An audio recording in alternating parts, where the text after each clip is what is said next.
बच्चों आज हमारा लेक्चर नंबर आपका 16 है और यूनिट थर्ड का आपका मैग्नेटाइजेशन का आज हम पढ़ेंगे बच्चों एटॉमिक थ्योरी। तो बच्चों एटॉमिक थ्योरी में इससे पहले हमने पढ़ा था कि आपका किसी भी आपका मैग्नेटिक मटेरियल में आपका मैग्नेटिक मटेरियल जो है मैग्नेटाइज हो जाता है ड्यू टू एटॉमिक करंट की वजह से, उसके अंदर एक करंट कैरिंग लूप बनता है। तो आज हम पढ़ेंगे बच्चों कि आपका करंट कैरिंग लूप के बेस पे नहीं पढ़ेंगे, आपका मैग्नेटिक डायपोल मोमेंट के बेस पे पढ़ेंगे। आप किसी मटेरियल के अंदर किसी मैग्नेटिक मटेरियल होगा, जब मैग्नेटिक मटेरियल को हम मैग्नेटाइज करते हैं तो हाँ आपका मैग्नेटिक डायपोल मोमेंट जो है वो डेवलप होना शुरू हो जाता है।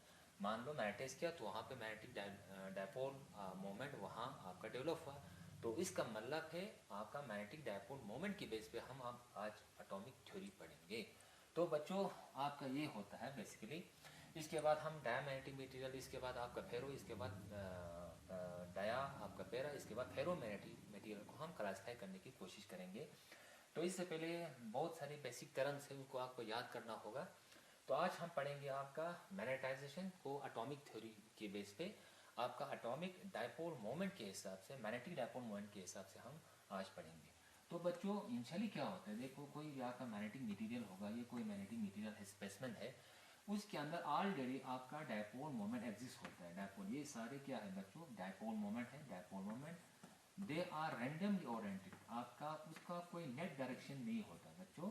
आपका ये हुआ बच्चों, देखो ये आपका कोई मैग्नेटिक मटेरियल है, स्पेसिमेन है, उसको बाहर से मैंने क्या किया, आपका एक्सटर्नल फील्ड मैंने बाहर से नहीं दिया, तो क्या होगा आपका जो डायपोल मोमेंट जो है उसके अंदर होगा, उस स्पेसिमेन के अंदर दे आर रैंडमली ओरिएंटेड।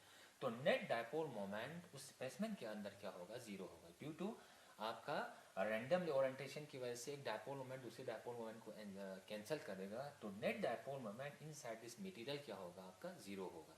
तो क्या होगा, वो कब होगा, आपका in the absence of the external magnetic field. तो क्या होगा, अगर पर यूनिट वॉल्यूम की बात करें तो अगर मान लो यहाँ पे एक मैं छोटा सा वॉल्यूम ले लूँ बच्चों, तो यहाँ पे क्या होगा, पर यूनिट वॉल्यूम के अंदर नेट डायपोल मोमेंट की कोई अलाइनमेंट नहीं होगी।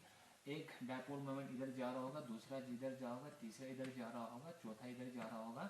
तो इस अगर पर यूनिट वॉल्यूम की बात करेंगे, मान लो सेंटीमीटर का क्यूब लेंगे, 1 सेंटीमीटर के क्यूब का कोई एरिया लेंगे, वॉल्यूम लेंगे, उस वॉल्यूम के अंदर देखेंगे तो वहाँ पे कोई नेट डायपोल में अलाइनमेंट वहाँ नहीं होगा। तो यहाँ पे भी एक वॉल्यूम होगा, यहाँ पे वहाँ पे हर वॉल्यूम के अंदर कोई आपका डायपोल मोमेंट की अलाइनमेंट नहीं होती। तो नेट डायपोल मोमेंट आपका क्या होगा, जीरो होगा। तो कब होगा, ये आपका in the absence of the magnetic field, जब बाहर से कोई आपका मैग्नेटिक फील्ड उसको अप्लाई नहीं करेंगे तो ये आपका मैग्नेटिक डायपोल रैंडमली ओरिएंटेड होगा, जिसकी वजह से net dipole moment per unit volume क्या होगा, आपका जीरो होगा। तो क्या होगा आपका नेट डायपोल मोमेंट आपका क्या होगा, एम नेट आपका क्या होगा, जीरो होगा। वो कब होगा, जब आपका बाहर से कोई आपका एक्सटर्नल फील्ड उसको अप्लाई नहीं करेंगे। तो बेसिकली यही चीज़ होती है। तो क्या होगा, जब आप उसी मैग्नेटिक मटेरियल को क्या करेंगे, बाहर से कोई मैग्नेटिक फील्ड के अंदर रखेंगे। इसका मतलब कोई मैग्नेटिक मटेरियल लाया, उसको क्या किया मैंने, मैग्नेटाइज किया, इसको क्या किया, एक मैग्नेटिक मटेरियल लिया, उसको क्या किया, बाहर से कोई मैग्नेटाइज मैंने नहीं किया, कोई मैग्नेट इसके साथ मैंने अटैच नहीं किया। तो दूसरे केस में क्या कर रहा हूँ मैं, उसी मैग्नेटिक मटेरियल को क्या कर रहा हूँ, मैग्नेटिक फील्ड के अंदर रख रहा हूँ। मैग्नेटिक फील्ड के अंदर रखने का मतलब है उस मैग्नेटिक मटेरियल को मैग्नेटाइज करने जा रहा हूँ। तो क्या होगा, तो ये बच्चों यहाँ पे क्या होगा, यहाँ पे अगर इस केस में क्या होगा, आपका नेट मैग्नेटिक डायपोल मोमेंट आपका जीरो होता है in the absence of the external field. दूसरे केस में क्या होगा बच्चों, ये आपका ये है स्पेसिमेन है, तो क्या होगा, इन द एब्सेंस ऑफ आपका बाहर से आपका इलेक्ट्रिक मैग्नेटिक फील्ड जो है आपका नॉन जीरो है। तो इस स्पेसिमेन को क्या किया मैंने, मैग्नेटिक फील्ड के अंदर रखा। तो क्या होगा, सारे डायपोल मोमेंट जो है आपका in the alignment of direction of magnetic field की तरफ जाएंगे। आपको पता है कि ये हमने बच्चों आपका जो इलेक्ट्रिक डायपोल में पढ़ा था, जब ये हुआ इलेक्ट्रिक फील्ड, जब इलेक्ट्रिक फील्ड के अंदर एक डायपोल को रखा जाता है minus Q plus Q electric field के अंदर, तो हमेशा उस डायपोल पे हमेशा टॉर्क लगता है। टॉर्क लगने के बाद आपका वो डायपोल जो है along the direction of magnetic electric field के रहना चाहता है। तो यही केस आपका ये भी होगा, जब इस स्पेसिमेन को, इस मैग्नेटिक मटेरियल को आप किसी एक्सटर्नल फील्ड के अंदर रखेंगे तो क्या होगा, वहां पे आपका डायपोल मोमेंट जो है वो अलाइनमेंट होना शुरू करेंगे in the direction of magnetic field. In the direction of magnetic field, मान लो यहाँ पे मैग्नेटिक फील्ड का डायरेक्शन यहाँ है, तो आपका डायपोल मोमेंट भी along the direction of magnetic field आपका जाना चाहेगा। तो क्या होगा, व्हेन आपका मैग्नेटिक मटेरियल उसी मैग्नेटिक मटेरियल को, व्हेन मैग्नेटिक मटेरियल और applied by external magnetic field, external magnetic field, magnetic field के अंदर रखेंगे, एक्सटर्नल मैग्नेटिक फील्ड उसको अप्लाई करेंगे, तो क्या होगा, टॉर्क, या हमें पता है बच्चों टॉर्क एक्ट ऑन डायपोल, उस मैग्नेटिक डायपोल पे टॉर्क लगेगा, जिसकी वजह से and dipole align in the direction of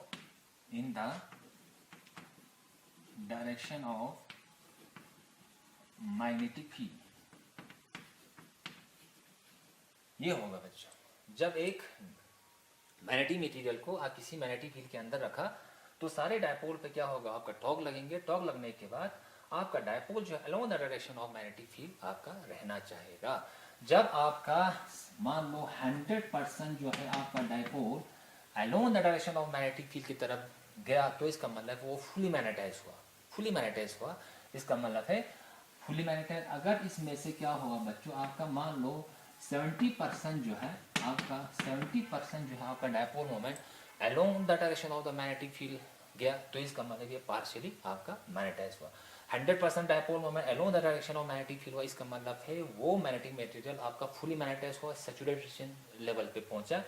अगर मान लो स्पेसिमेन के अंदर मैग्नेटिक फील्ड मैंने अप्लाई किया, इसके बाद उसका 70% जो है डायपोल मोमेंट जो है मैग्नेटिक डायपोल मोमेंट आपका along the direction of the magnetic field गया।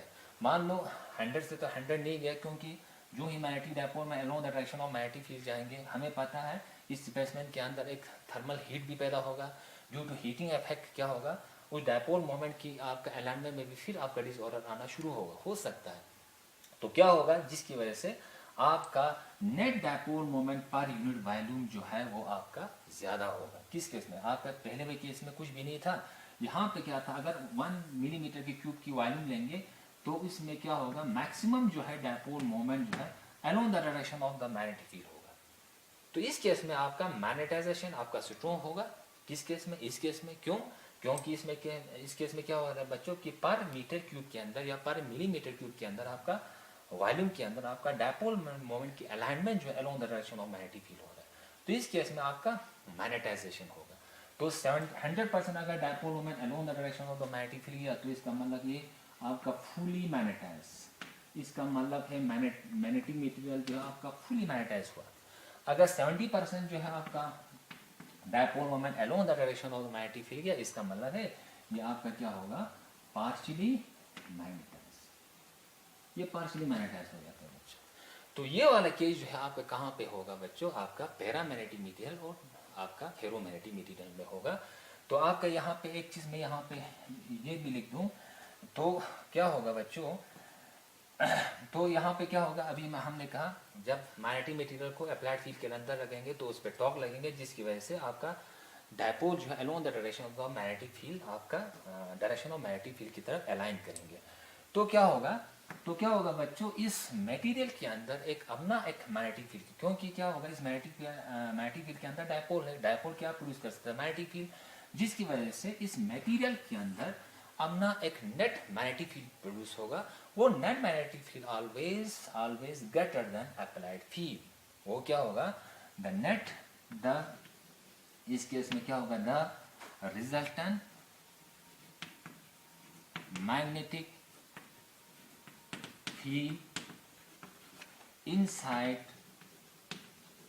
मटेरियल, उस मटेरियल के अंदर जो आपका नेट मैग्नेटिक फील्ड होगा वो ऑलवेज क्या होगा, वो ग्रेटर देन अप्लाइड फील्ड होगा। उस अप्लाइड फील्ड से क्या होगा, आपका ज्यादा होगा। ये वाला जो आपका थ्योरी जो है वो किस में होगा बच्चों, आपका पैरामैग्नेटिक मटेरियल और फेरोमैग्नेटिक मटेरियल में होगा। ये वाला केस जो है आपका क्या होगा, पैरामैग्नेटिक मैग्नेटिक मटेरियल वो दूसरा जो है आपका फेरोमैग्नेटिक मटेरियल में होगा। तो पैरामैग्नेटिक मटेरियल में क्या होगा बच्चों, आपका पहले क्या होगा, सारे डायपोल मोमेंट जो है, डायपोल मोमेंट जो है देयर आर रैंडमली ओरिएंटेड। इसके बाद क्या होगा, उस मटेरियल को हम किसी एक्सटर्नल फील्ड के अंदर लगा देंगे तो क्या होगा, सारे magnetic dipole moment along the direction of the magnetic field आपका जाना चाहेगा, along the direction of the magnetic field रहेंगे। तो क्या होगा, उस फिनोमिना को क्या कहा जाएगा, आपका डायामैग्नेटिज्म या पैरामैग्नेटिज्म। तो यहाँ पे मैं एक चीज लिखूं बच्चों, the increase of magnetic field, the increase of magnetic field inside the material, inside material, उस मटेरियल के अंदर जो है आपका मैग्नेटिक फील्ड इंक्रीज होता है ड्यू टू इस डायपोल मोमेंट की वजह से उस मटेरियल के अंदर अपना एक इलेक्ट्रिक फील्ड प्रोड्यूस होगा, मैग्नेटिक फील्ड प्रोड्यूस होगा। The increase of magnetic field inside material due to magnetisation, due to magnetisation, magnetisation mean बाहर से मैग्नेटिक फील्ड देने से, due to magnetisation this phenomena, इस फिनोमिना को क्या कहा जाता है, this phenomena scarlet paramagnetism, scarlet, इस फिनोमिना को क्या बोला जाएगा बच्चों, पैरामैग्नेटिज्म बोला जाएगा, इसको बोला जाएगा पैरामैग्नेटिज्म। तो पैरामैग्नेटिज्म क्या होगा बच्चों, पैरामैग्नेटिज्म क्या होगा, जब एक मैग्नेटिक मटेरियल को क्या किया हमने, अप्लाइड फील्ड के अंदर रखा दिया, तो जब आपका अप्लाइड फील्ड इसको अप्लाई करेंगे तो क्या होगा, इसके अंदर जो है आपका dipole moment along the direction of magnetic field आपका रहेंगे। तो इसके बाद क्या होगा, इस डायपोल मोमेंट की वजह से, इस मैग्नेटिक डायपोल मोमेंट की वजह से इस मैग्नेटिक मटेरियल के अंदर अपना एक मैग्नेटिक फील्ड पैदा होगा। वो मैग्नेटिक फील्ड हमेशा क्या होगा, देयर ऑलवेज द इंक्रीज, वो मैग्नेटिक फील्ड आपका जो आउटसाइड जो magnetic field, external magnetic field से हमेशा वो ज्यादा होगा। उस प्रोसेस को क्या बोला जाएगा, उस फिनोमेना को क्या बोला जाएगा बच्चों, पैरामैग्नेटिज्म। और उस मटेरियल को क्या बोला जाएगा, पैरामैग्नेटिक मटेरियल, उस मटेरियल को क्या बोला जाएगा, पैरामैग्नेटिक मटेरियल। तो बच्चों वैसे पैरामैग्नेटिक मटेरियल, फेरो, डाया, ये सब हम पढ़ेंगे। तो आप रफली आप पैरामैग्नेटिक मटेरियल क्या चीज़ होती है, तो आप ये बोल सकते हैं कि पैरामैग्नेटिक मटेरियल वो मटेरियल होता है जब पैरामैग्नेटिक मटेरियल को हम किसी एक्सटर्नल फील्ड के अंदर रखा जाता है, due to that external field सारे डायपोल मोमेंट के अंदर ऊपर आप टॉग लगेगा, जिसकी वजह से सारे डायपोल मोमेंट जो है, सारे नहीं उसमें से मैक्सिमम जो है आपका magnetic dipole moment along the direction of magnetic field आपका रहेंगे। उस केस में क्या होगा, इस मटेरियल के अंदर अपना एक इंड्यूस, उस मटेरियल के अंदर अपना एक मैग्नेटिक फील्ड प्रोड्यूस होगा due to this dipole moment. वो मैग्नेटिक फील्ड जो है आपका बाहर की आपका मैग्नेटिक फील्ड से आपका ज़्यादा होगा। उस फिनोमिना को कहा जाएगा पैरामैग्नेटिज्म, उस मटेरियल को कहा जाएगा पैरामैग्नेटिक मटेरियल। और ये आपका जो बच्चों जो है, आपका जो इंक्रीज इन मैग्नेटिक फील्ड होता है, आपका dipole moment per unit volume जो आपका इंक्रीज हो जाता है, द अलाइनमेंट ऑफ, यहाँ पे क्या होगा बच्चों, यहाँ पे होगा net dipole moment m net, net dipole moment does not equal to 0 1 b is does not equal to 0 paramagnetic material में। पहले वाले में केस में क्या था, इंस्टेंस ऑफ आपका मैग्नेटिक फील्ड, आपका नेट डायपोल मोमेंट 0 था और b भी 0 था। इस केस में क्या होगा बच्चों, आपका net dipole moment does not equal to 0 और b भी आपका नॉन जीरो होना चाहिए। ये कब होगा, जब बच्चों ये होगा एक कंडीशन पे होगा, द अलाइनमेंट जो है आपका द, यहाँ पे एक चीज लिखूं मैं बच्चों, the alignment, the degree of alignment, the degree of alignment of dipole increase.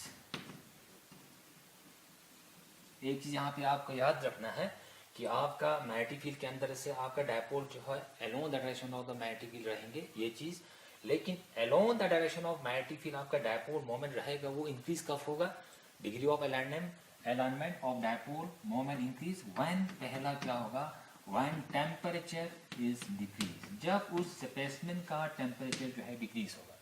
अगर इस स्पेसिमेन का टेम्परेचर इंक्रीज होगा, इंक्रीज होने से क्या होगा, अलाइनमेंट में फिर आपका गड़बड़ होना शुरू होगा। फिर इसके बाद क्या होगी, उस डायपोल मोमेंट के अंदर फिर रैंडमनेस आ जाएंगे, जिसकी वजह से आपका वो मैग्नेटिक मटेरियल डीमैग्नेटाइज हो सकता है। वो मैग्नेटिक मटेरियल आपका मैग्नेटिक प्रॉपर्टी वो अपने अंदर जो है वो ख़त्म हो सकता है। तो कब होगा, जब उस स्पेसिमेन का टेम्परेचर जो है हम डिक्रीज करेंगे। तो मैग्नेटाइजेशन इस केस में पैरामैग्नेटिक मटेरियल में मैग्नेटाइजेशन जो है आपका टेम्परेचर पे आपका डिपेंड होता है। आपका टेम्परेचर इंक्रीज करने से हमेशा उस मैग्नेटिक प्रॉपर्टी जो है उस मटेरियल की वो ख़त्म हो जाती है। दूसरा जो है आपका क्या होगा, इट डिपेंड ऑन आपका alignment of magnetic dipole moment along the direction of magnetic field depend on or strength of applied field। दूसरा चीज बच्चों आपका किस पे डिपेंड होगा, अप्लाइड फील्ड पे भी डिपेंड होगा। जितना अप्लाइड फील्ड आप स्ट्रॉन्ग लगाएंगे उतना आपका अलाइनमेंट उतना स्ट्रॉन्ग होगा। जितना अप्लाइड फील्ड जो है आपका कम लगाएंगे उतना मैग्नेटाइजेशन जो है आपका कम होगा। तो कोई मैग्नेटिक मटेरियल जो है, पैरामैग्नेटिक मटेरियल की बात करें तो पैरामैग्नेटिक मटेरियल जो है वो मैग्नेटाइज कब होगा, जब उसका उस स्पेसिमेन का टेम्परेचर हम कम रखेंगे। दूसरी चीज़ क्या होगा, जब हम बाहर से जो अप्लाइड फील्ड की स्ट्रेंथ को हम बढ़ा देंगे तो उस टाइम क्या होगा, मैग्नेटाइजेशन पर यूनिट वॉल्यूम जो है आपका इंक्रीज होगा। ये केस कब होगा बच्चों, ये आपका पैरामैग्नेटिक मटेरियल की बात हो रही है। तो बच्चों पैरामैग्नेटिक मटेरियल में ये चीज़ें होगा कि इनसाइड अपना एक मैग्नेटिक फील्ड प्रोड्यूस होगा, वो मैग्नेटिक फील्ड जो है हमेशा बाहर की मैग्नेटिक फील्ड से हमेशा वो इंक्रीज होगा, वो ज़्यादा ही होगा। इसके बाद हमेशा आपका एक दूसरा चीज़ आता है बच्चों आपका फेरोमैग्नेटिक मटेरियल में। इसमें केस में क्या होता है बच्चों, ये देखो, in the absence of magnetic field, ferromagnetic material में क्या होता है, in the absence of magnetic field, बिना मैग्नेटिक फील्ड के, बिना application of the magnetic field.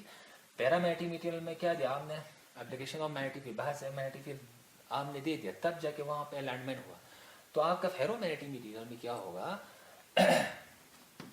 In the absence of magnetic field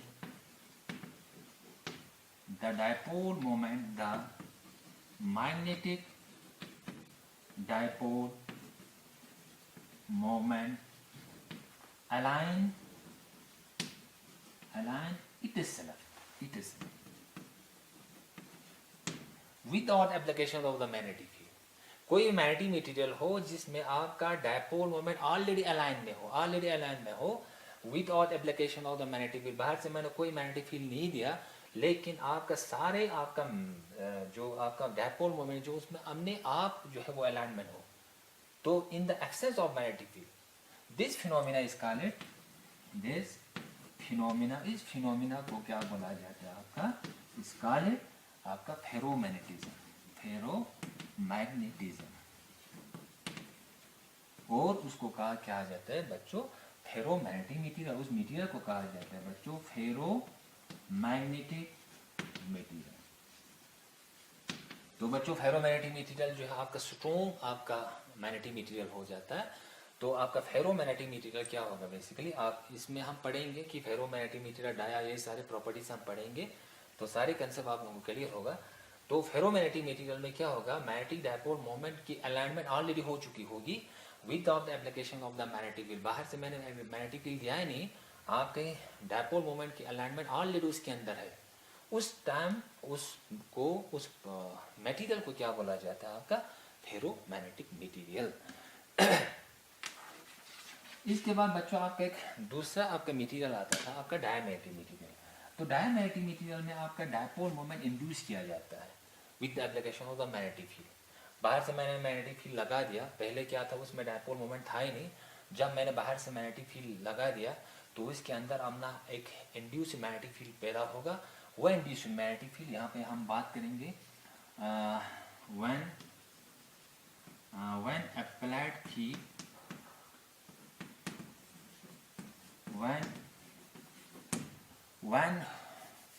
when we applied magnetic field, when we apply magnetic field,